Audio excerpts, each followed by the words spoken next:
अध्याय 11 सर्वनाम प्रोनाउन। सर्वनाम शब्द दो शब्दों के मेल से बना है। सर्व जमा नाम। सर्व का अर्थ है सबका, सर्वनाम का अर्थ है सबका नाम।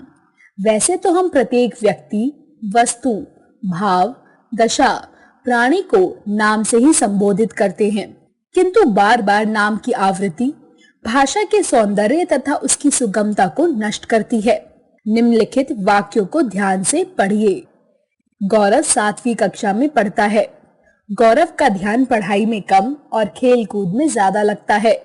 गौरव के माता पिता और गौरव के अध्यापक गौरव को समझाते, परंतु गौरव के कान पर जूं तक न रेंगती। इन पंक्तियों में गौरव संज्ञा का बार बार प्रयोग अटपटा लग रहा है। यदि इन पंक्तियों को इस प्रकार लिखा जाए, गौरव 7वीं कक्षा में पढ़ता है, उसका ध्यान पढ़ाई में कम और खेल कूद में ज्यादा लगता है। उसके माता पिता और उसके अध्यापक उसको समझाते, परंतु उसके कान पर जूं तक न रेंगती। इससे वाक्यों का अटपटापन दूर हो गया है। गौरव संज्ञा के साथ पर जो शब्द प्रयुक्त हुए हैं उसका उसके सर्वनाम है।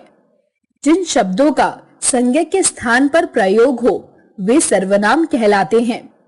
जैसे मैं, तुम, आप, वह, वे, यह, ये, कौन, कोई आदि सर्वनाम वाक्य में एक ही संज्ञा को पुनरुक्ति दोष से बचाते हैं। सर्वनाम शब्दों के विभिन्न रूप। एक वचन मैं, तुम, तू, मुझ, मुझे, तुझ, तुझे, मेरा, मेरे, मेरी, तेरा, तेरी, यह, वह, कौन, जो, इस, उस, जिस, किस, इसे, उसे, किसे, जिसे, कोई, किसी आदि।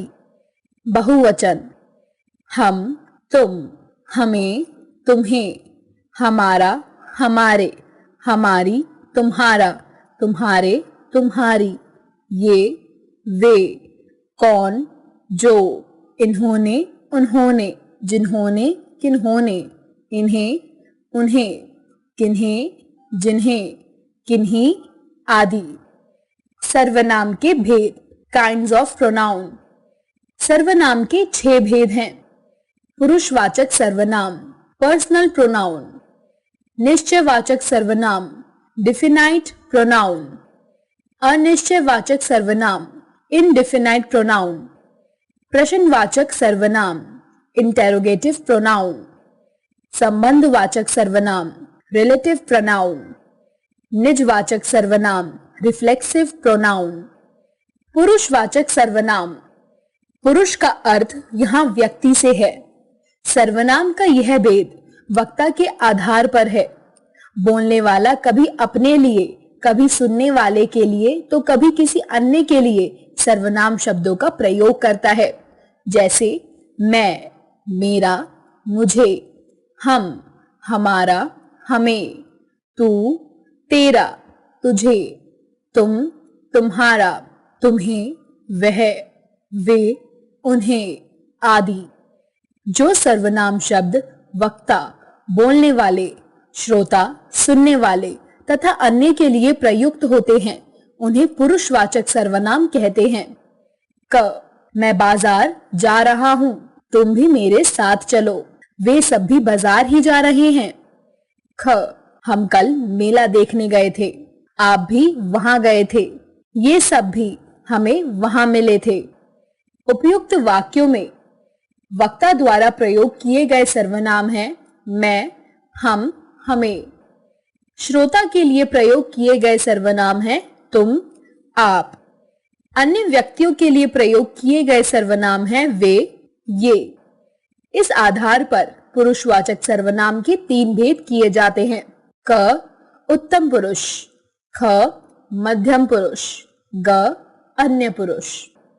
क, उत्तम पुरुषवाचक सर्वनाम, मैं विद्यालय गया, मेरे दादाजी आने वाले हैं, मुझे खेलने जाना है, हम सिनेमा देखने जा रहे हैं।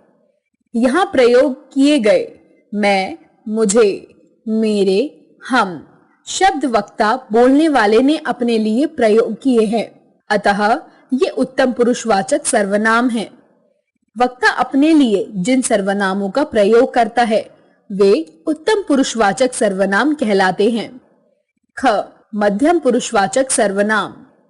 अब तुम खेलने मत जाओ, तुम्हें पढ़ना चाहिए।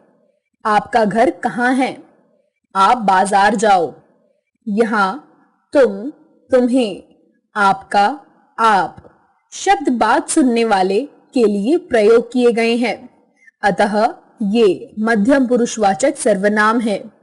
श्रोता के लिए जिन सर्वनामों का प्रयोग होता है वे मध्यम पुरुषवाचक सर्वनाम कहलाते हैं।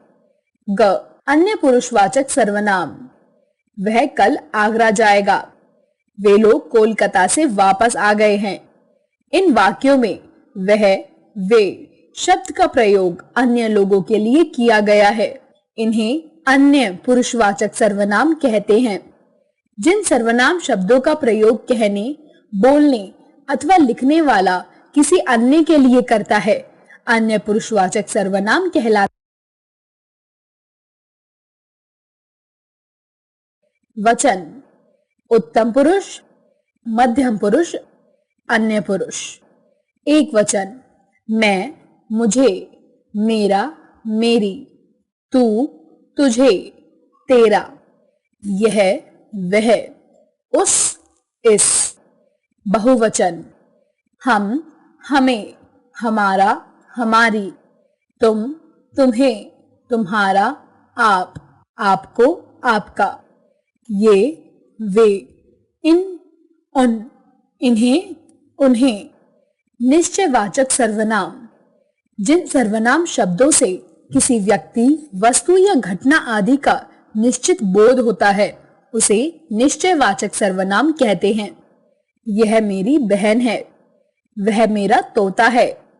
निश्चयवाचक सर्वनाम से दूर या समीप के निश्चित पदार्थों या व्यक्तियों का बोध होता है, जैसे यह, ये।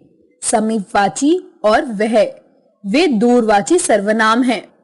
यह तुम्हारा घर है, वह मेरा घर है। ये हमारी पुस्तकें हैं, वे उनकी पुस्तकें हैं। जिन सर्वनामों से समीपवर्ती या दूरवर्ती निश्चित व्यक्तियों, प्राणियों या वस्तुओं आदि का बोध हो वे निश्चयवाचक सर्वनाम कहलाते हैं।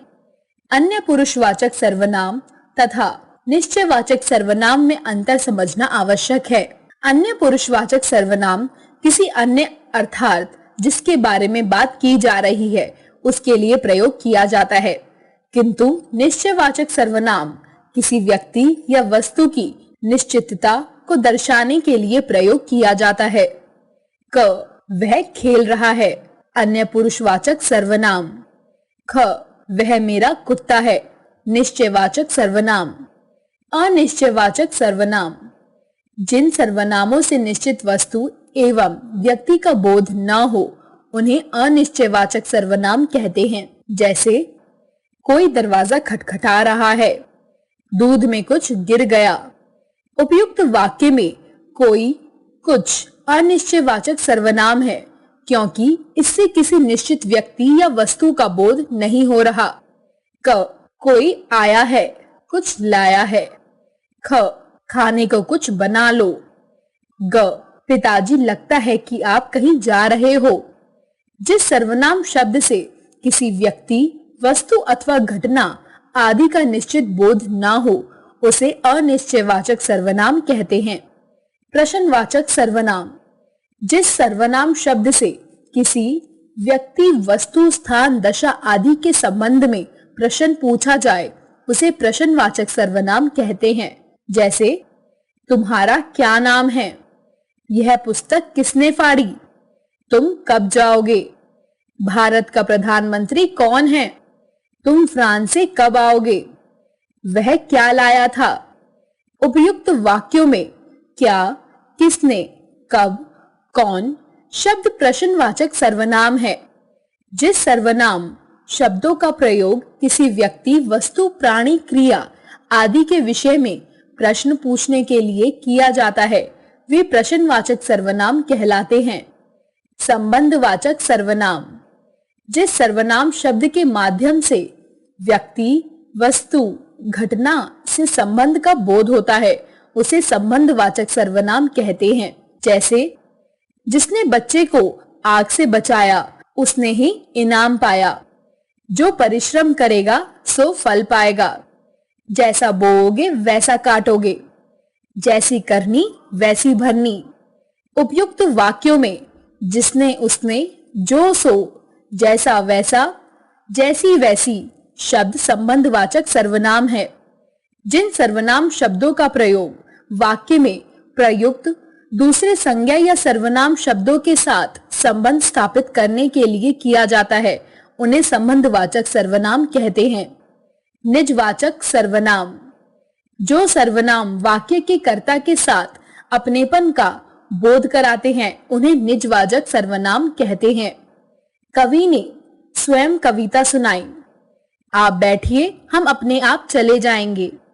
मैंने अपना रास्ता खुद चुना है, वह आप ही चला जाएगा। उपयुक्त वाक्यों में स्वयं, अपने आप, खुद, आप ही आदि शब्द निजवाचक सर्वनाम है। जिन सर्वनामों का प्रयोग अपने या स्वयं के लिए किया जाए उन्हें निजवाचक सर्वनाम कहते हैं। पुरुषवाचक तथा निजवाचक सर्वनाम में अंतर। आप शब्द का प्रयोग मध्यम पुरुषवाचक सर्वनाम तथा निजवाचक सर्वनाम दोनों में होता है, परंतु दोनों में अंतर है। जहां आप शब्द का प्रयोग श्रोता या पाठक के लिए होता है वहां आप शब्द मध्यम पुरुषवाचक सर्वनाम होता है, और जहां आप शब्द का प्रयोग अपने लिए के अर्थ में होता है वहां निजवाचक सर्वनाम होता है। आप कहां जा रहे हैं? मध्यम पुरुषवाचक सर्वनाम। उसने अपना काम आप किया, निजवाचक सर्वनाम। सर्वनाम से संबंधित कुछ विशेष तथ्य। सर्वनाम संज्ञा की भांति लिंग के अनुसार परिवर्तित नहीं होते। लिंग का पता क्रिया के रूप से लगता है। जैसे लड़का खेल रहा था, वह गिर गया। पुल्लिंग। लड़की खेल रही थी, वह गिर गई। स्त्रीलिंग। सर्वनाम शब्दों में संबोधन कारक नहीं होता। आदर के लिए संज्ञाओं की तरह सर्वनाम शब्दों का प्रयोग भी बहुवचन की तरह होता है। जैसे महात्मा गांधी हमारे देश के राष्ट्रपिता हैं, वे सदा सत्य व अहिंसा के रास्ते पर चले।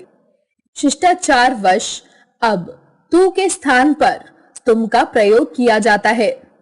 लेखक, कवि, अधिकारीगण, राजा महाराजा और अधिकार या अभिमान प्रकट करने के लिए मैं के स्थान पर हम का प्रयोग करते हैं। जैसे नेताजी ने कहा, हमें तो जनता की सेवा करनी है। सर्वनाम की विभक्तियां शब्दों से मिलकर लिखी जाती हैं। जैसे मैंने, मुझको, हमको, हमने, उसने, उसके आदि। आओ दोहराएं। संज्ञा के स्थान पर प्रयोग किए जाने वाले शब्द सर्वनाम कहलाते हैं।